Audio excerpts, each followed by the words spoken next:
This is Optimal Finance Daily, episode 2062. The number one impact on your investments is you, by Thune with GetRichSlowly.org. And I'm your host and personal finance enthusiast, Diana Merriam. Now let's get right to it and continue optimizing your life. The number one impact on your investments is you, by Thune with GetRichSlowly.org. Recent volatility in the financial markets and a weakening U.S. economy have tested the resolve of even the most patient of investors and cast a shadow of doubt upon the most resolute in personal finance. What if the stock market continues its decline? What if the economy slips into a recession? What should I do, if anything, to protect my investments? Where can I find the answers? While these questions are normal in the face of uncertainty, the problem with them is that they're reactionary and seek answers from external sources. Those kinds of questions suggest we've not sought answers from internal sources and perhaps have failed to ask questions that may be a bit more difficult, such as, who am I and where am I going? I believe that it's important for us to limit our attention to those external sources we cannot control and instead allocate attention to things we can control and ultimately to set forth on our own path rather than the path of others. From a financial perspective, there are significant events that are not within our control. Number one, financial markets. As legendary economist John Maynard Keynes famously said, quote, "The markets can remain irrational longer than you can remain solvent," end quote. Number two, the economy.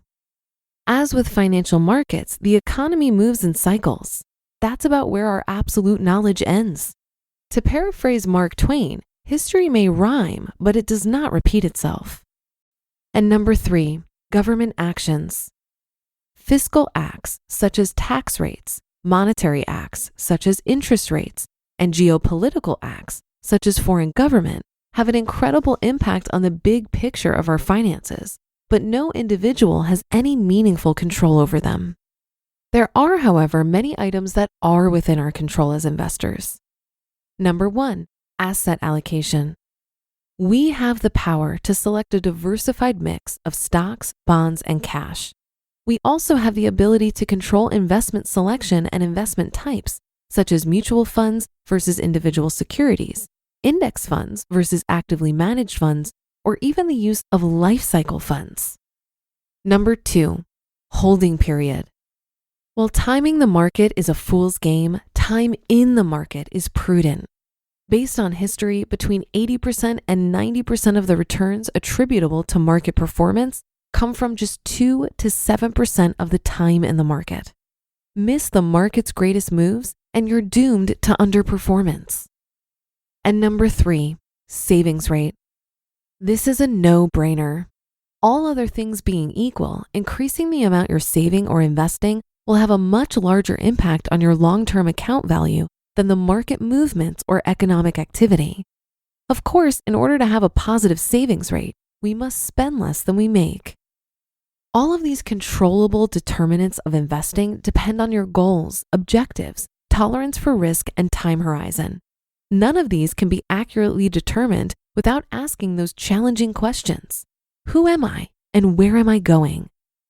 Quote, "If I've even just a little sense, I'll walk on the main road and my only fear will be straying from it." Lao Tzu. Lao Tzu sought the Tao or the way. Buddha called it nirvana. Socrates promoted the examined life, and Maslow suggested it is self-actualization, which we all seek. Before success in finances or any other area in life, we must first know ourselves. Here are some suggestions for finding your own path and staying on it. Number one, find yourself. Who am I? Why do I think and feel differently than others? How can I leverage this knowledge to benefit myself, my relationships, my personal finances? First, you're a human, then you're an individual.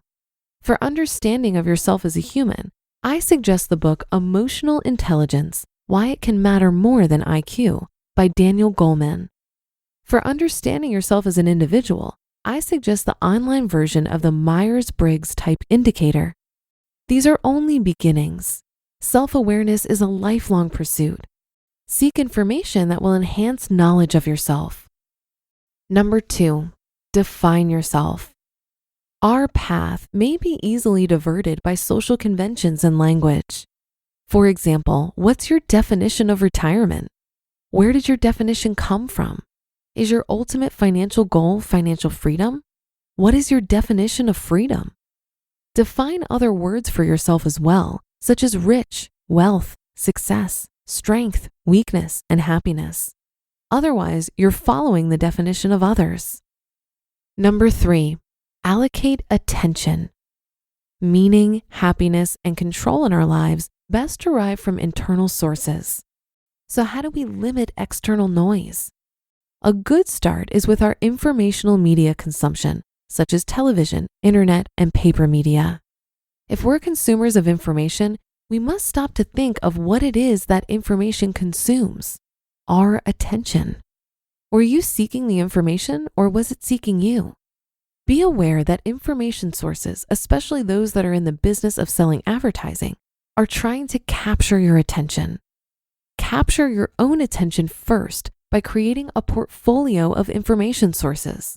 For example, 40% music, 30% books, 10% blogs and internet, 10% periodicals, and 10% television. And number 4, think about thinking. Anyone can think, but to strengthen our reasoning capabilities, we must learn to think about thinking. To provoke this level of thought, try studying philosophy. For some relatively easy reading, start with the Complete Idiot's Guide to Philosophy, then gravitate to philosophies or philosophers that speak to your interests. No matter which direction we're walking or what life brings us, whether it's personal finance or anything else, we can't be wrong as long as we're following our own path.